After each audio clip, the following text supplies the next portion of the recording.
یہاں پر آپ کو اہم خبر سے آگاہ کرتے چلیں کہ پاکستان اسٹیل ملز کی ملازمین کی برطرفیوں کے خلاف اس وقت انصاف لیبر یونین سمیت دیگر تمام جو یونینز ہیں اور پاکستان اسٹیل کے ملازمین احتجاج کر رہے ہیں.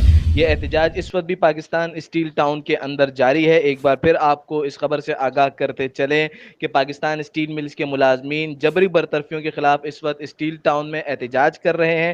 آپ کو یہ بھی اہم خبر بتاتے چلیں کہ یہ تاریخ میں پہلی بار ایسا ہوا ہے کہ سی بی اے جن کی ہے انہی کی وفاقی حکومت ہے. وفاقی حکومت کی سی بی اے کے جو چیئرمین ہیں وہ اس وقت زیر حراست ہیں. اس احتجاج کے دوران انہیں حراست میں لیا گیا. ایک بار پھر آپ کو اہم خبر سے آگاہ کرتے چلیں کہ پاکستان اسٹیل کے ملازمین کی جانب سے جبری برطرفیوں کے خلاف اس وقت احتجاج جاری ہے. اس احتجاج کے اندر ہزاروں ملازمین موجود ہیں. ایس او پیز کی بھی یقینی طور پر خلاف ورزی ہو رہی ہے, لیکن ہزاروں ملازمین اس وقت یہاں پر موجود ہیں اور ان کا موقف ہے کہ ہم اپنا روزگار بچائیں گے, اپنے روزگار کا تحفظ کریں گے. اس وقت اس احتجاج کو عاصم بھٹی, امجد زرداری اور اکبر ناریجو لیڈ کر رہے ہیں. بڑی تعداد میں پاکستان اسٹیل کے ملازمین اس وقت یہاں پر موجود ہیں.